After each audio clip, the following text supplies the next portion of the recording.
live with the Yochecka show. I am sitting right next to my friend Dr. DiDuro. I have to say it very Italian for you, but Sounds Dr. good. DiDuro, either way. He specializes in neuro pain, diabetics, and you also have a marketing company, correct? Yeah, our marketing company actually helps find cannabis patients to hook them up with doctors. So How do you find cannabis patients? Well, we put a real cool, almost like a public service announcement. We did a commercial, and we talked about the new law and how the 8 conditions, and any Georgia residents could call into this number, and we have operators standing by. Okay. And then we have a website. It's called 411oncbd.com. Okay. So they can learn more about the cannabis Okay. and the plant and how it can help them with their conditions. What are the 8 conditions?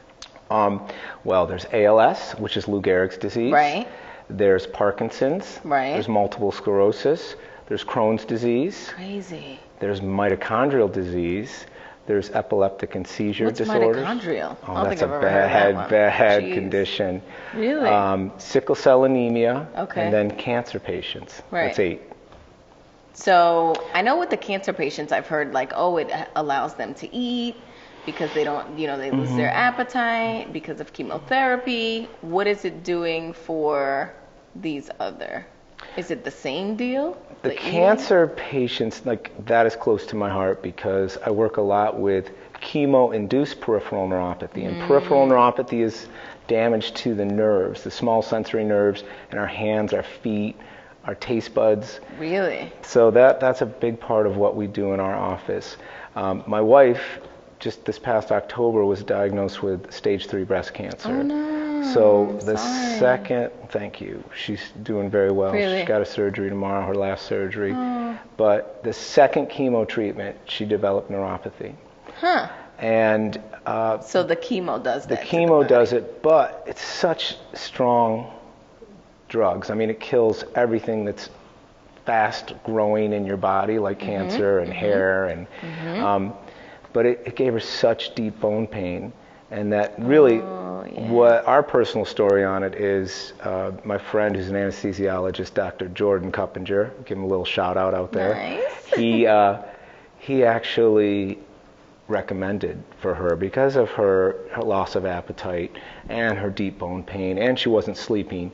And it literally, we would use a little of the oils just the day of her chemo, the night of her chemo, and the next night. And it really helped her get, The 6. oils. Yep, the oils. Is that under the tongue oil? Well, it's like a tincture, so they use an eyedropper right in the tongue, or mouth. Okay. Tell me why so long? Why has it been this long for them to come out with, it being legal? Because it's legalized in how many states right now? I think it's 32 states in 32 right now. states. Puerto Rico and Guam. So Nice. that's cool to have access to medicinal cannabis. So I think that, there was 60, 70 years of stigma about this plant. That reefer madness back in 1937. And really, the American Medical Association back then was against prohibiting this, right? So we lost out on 70 years of research Crazy. and therapy for patients. That's what I don't understand. I'm like, we've got all these crazy medications on, on the market that give you so many different side effects, like you were saying earlier. Right. And you've got marijuana, medicinal, whatever we want to call it, weed. I guess it's not the same. You don't call it That's weed, slang. right? I call it cannabis. But Yeah, what I so mean. medical cannabis, and really, that's the way we want to kind of position it, because it's not marijuana. It's not the stuff that the people had when they were in college. It's a little different. Now, I'm not saying that there are strains, like some of the sickle cell anemia patients in the studies out of Israel and San Francisco, they're actually doing better with the flower part. Oh, right? interesting. So they're using a vapor. It's called like a volcano, and you can see the medical doctors actually fill this big vapor thing up, Oh, wow. and then the patients will inhale it. So they don't get all the carcinogenics because it's up at a certain degree. So you're just getting like the THC and the CBDs. Right, that's what I was going to ask, the THC. I heard that wasn't in most of it, and that people weren't getting high necessarily. Yeah, in Georgia, an appetite or whatever. Yeah, in Georgia, it's 18 to 20% CBDs, I believe, and 5% THC. CBDs. Cannabidiodes. So in our bodies, we have receptors that actually, kind of like endorphins or opiate receptors, we have natural cannabidiol receptors in our body. Okay. And we think that's one of the reasons why it helps so well with pain, chronic pain. But there's also a neuroprotective component to this as well. And we think that's one of the reasons why it helps with inflammation and some of these chronic neurogenic... And inflammation is like huge. That's the Crohn's part, right? Yeah. So Crohn's disease is inflammation of the But bowel there's other diseases that, create inflammation. Yeah, that's the silent killer. I mean, you want to talk about like heart disease and issues like that. The marker they're looking at is what's called C-reactive protein, CRP, and that is the level of inflammation in your body. And so, we want to look at all the different aspects of why this is working, and getting it out of the class 1 drug, right, will allow us to be able to do more research and, double-blind, peer-reviewed studies is what JAMA wants, Right. So do you think that the revenue stream is an issue with bringing it, was an issue with bringing it on the market as, passing the law to get it legal everywhere?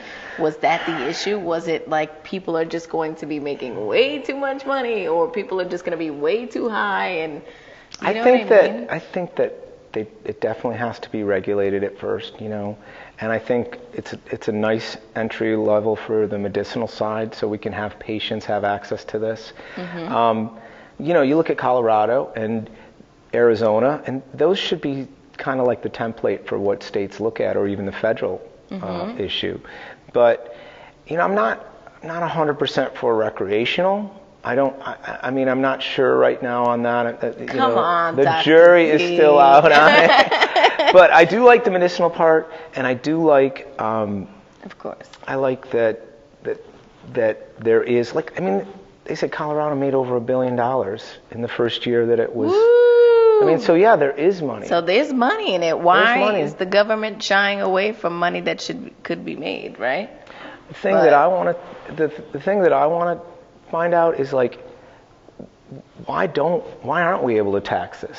Why aren't we able to use this through, dispensaries and pharmacies to help administer the medicine to patients, right? We want to get it off the black market. That's the big thing. Absolutely. That's what we all thought. But I am in for decriminalization. I really, I feel like that is the biggest thing. We have so many it's the gateway drug to other drugs, is what they say. Well, you could say milk is the gateway drug to other, drugs. Think about it. You want to talk about drugs. Yeah, you're right. Everything Coffee is a drug. is the most social. I say it all the time, Dr. D. I'm right there with you. Trust. So it's just coffee is a drug. Right. Chocolate is a drug. It's just socially accepted, and now we're getting into the point. But this plant has been around for 5,000 years. And we're starting to scratch the tip of the iceberg on what it does. There's over 320 known observational benefits for this plant. Just say 10% of them are actually legit. That's 32 conditions that this could be helped by. That's crazy. I get passionate about this. So what's the deal with the cultivation? Are we able to do that? Not yet. But House Representative Alan Peake is heading up a special committee that the governor assigned, and they'll know more in this fall, this September. There's a meeting. Do you deal with cultivators? I don't. In other markets? I don't. Oh, okay. But you can. Alan Peake is putting together a committee, a coalition to help make some recommendations for the state. Nice. And MDHerb, who is Richard Haynes, and that's how we got here. MDHerb.org. We got to talk about them today because it's pretty cool what they're doing. You're one of the founders of MDHerb. I'm one of the founders, because they liked my vision, and I liked their creativity. It was for advocacy, education, and really patients' rights. This is really what it's about, is patients have the ability to choose. And all you have to do is meet one of these families with a child that suffers from this seizure disorders or epilepsy, and your heart just goes out. So you're going to be changing lives. This is like really historic for you. This Like, is neat. You're it's already nice. changing lives. Well, You're I mean, educating people. in our offices, we've already treated probably about 20 CBD patients that fell into those 8 conditions. For the children under 15 that suffer from seizures, we don't even charge. The doctors will help get their recommendations and get their little registration card. Nice. That allows the parents to hold up to 20 ounces of the oil, the low THC the oil. So everything is everything in oil form? Right now, everything is in oil form. Okay. So what MDHerb said was, hey, we want to figure out, like, if you have anxiety, what's the best strain that you're going to use? Or you have not marijuana, because I have a really good friend that used to get paranoid over recreational. Well, that could be the strains. And I don't know the difference between sativa and indica, like some of the scientists that we work with. But there's different strains. So wouldn't it be cool to be able to say, oh, I have a sleeping disorder. Okay, well, then you can take this. Right, like I'll take this strain. Yeah. And so MDHerb wanted to create a library of, and actually start documenting and surveying what was working for certain people.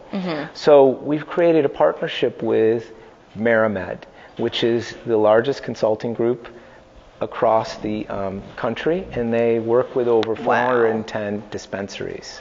Oh my God. So 200 of which are compassion clinics, and they're willing to partner with us to allow us to get access to what patients are taking. Awesome. Yeah. So we're going to create this library and strain, and so 2 really big things that are happening in the next week. We're launching our portal for medical doctors to actually, we talked about that. To actually come in to our MDHerb.org and work with the Medical Cannabis Institute. And they can get up to 24 hours of continuing education.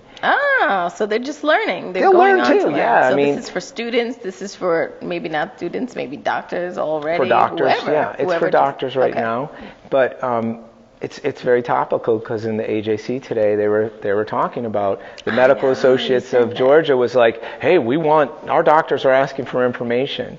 Well, we're ready. That's right. I mean, this is it. Now they can do it in the comfort of their home, after hours, on weekends, and still get continuing medical education credits. The other big thing we're really excited about is we're ready to launch our app, the MDHerb app. So what the app does is allow patients in certain states where it's legal to be able to find certain strains or oils or what conditions are best. So we're working with these dispensaries in the states where it's legal, and we can actually white label these apps, meaning we can say it's Coronado, I think, is one of the new dispensaries that we're beta testing it. And they're actually able to put what strains they have in oils, and then patients can find out how far away it is and what's available. Yeah. So, and then we're also able to survey them. That's like in depth. So it's kind of like Tinder. That's exactly what it is. How far are you from me? And then you can actually, we're going to have a blog for parents and patients. That's cool. And good. Yeah, so everybody gets to hear everybody's stories. Richard Haynes, who's our CEO, he's based right now in Denver. I know, he moved. What the heck? He's I thought moved he was like still twice. here in Georgia. Amazing. So he's working, almost creating a concierge service with Sebastian Cote. Oh, cool. To when parents and patients come in, they can actually help them and help them navigate through this process, right? So you can actually go to our one website, 411oncbd.com. Go through a little survey and pre-register to see if you qualify. And then one of our new patient coordinators will call them directly and set them up with a doctor that's closest to them. Nice. I think the big thing right now is for patients out there or family members that are concerned, like, hey, I wonder if this could help with my family member or my children. There's a boatload of information now that's available either through MDHerb.org, where they can go and learn about it and be directed to the right places. So we're hoping to bridge that gap between medical doctors, the families, research, the information, and then the families, right? So as we bring do it that, all together. This is like an information center we here. want to be the WebMD for medical cannabis. Ooh, yes. I mean, that's Love basically it. what it's going to be. That's perfect. That's like in a nutshell right there. Yep. Thanks, Dr. D. Thank is you, Dr. D Checka. cool? Dr. D's good with Okay, me. Dr. D is cool.